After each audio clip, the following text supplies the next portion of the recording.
Suite aux défaites de Daesh en Syrie et en Irak, l'axe de la résistance gagne du terrain. Mais comment la Russie se positionne-t-elle à propos de ce changement régional?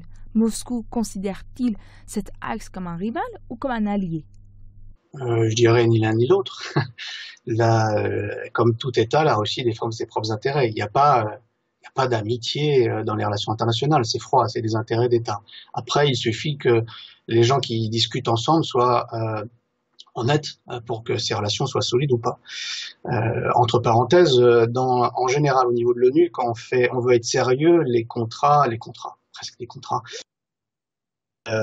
les accords que l'on passe généralement sont écrits en français. Parce que c'est une langue quand même qui est plus propre à définir précisément ce que l'on veut dire, alors que l'anglais, c'est propre à l'interprétation. Donc généralement, quand vous voyez que c'est écrit en anglais, vous avez compris que derrière, cela veut dire on ne porte pas grande valeur au document qu'on vient de signer. Bon, ceci, c'était un aparté pour répondre à votre question. Précisément, la Russie n'a pas de volonté de domination mondiale. Elle ne veut pas remplacer les États-Unis. C'est pas son but, parce qu'elle sait très bien qu'elle n'a pas la force de toute façon. C'est irréel. Même la Chine aujourd'hui n'aurait pas la force assez puissante pour dominer le monde. Ça, on est passé dans une autre phase mondiale aujourd'hui. Mais pour autant, elle veut défendre ses intérêts. Pour défendre ses intérêts, il faut toujours se projeter tout de même à l'extérieur.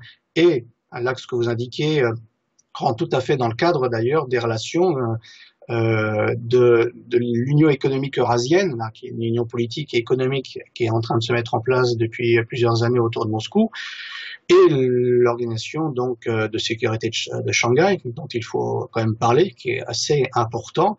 Et cet axe de la résistance, on va dire, c'est un peu une zone tampon ou une zone de contact, et avoir les bonnes relations avec l'Iran, qui est quand même le principal axe pays de cet axe, effectivement, c'est d'une importance assez stratégique, puisque ça permet aussi à la Russie de pouvoir, dans la région, jouer le rôle de Jordan, puisque la Russie même si, on va dire, n'a pas de conflit ouvert avec quel que soit le pays dans la région. Même s'il n'y a pas avoir de meilleures relations avec tel ou tel pays, elle n'a pas de conflit ouvert avec tel pays dans la région. L'Arabie Saoudite, c'est une autre histoire, mais il y a après aussi, on va parler des relations avec le gaz, c'est toute l'histoire du Qatar, de l'Iran, de l'oléoduc, qui est l'origine de la guerre, entre autres, en Syrie.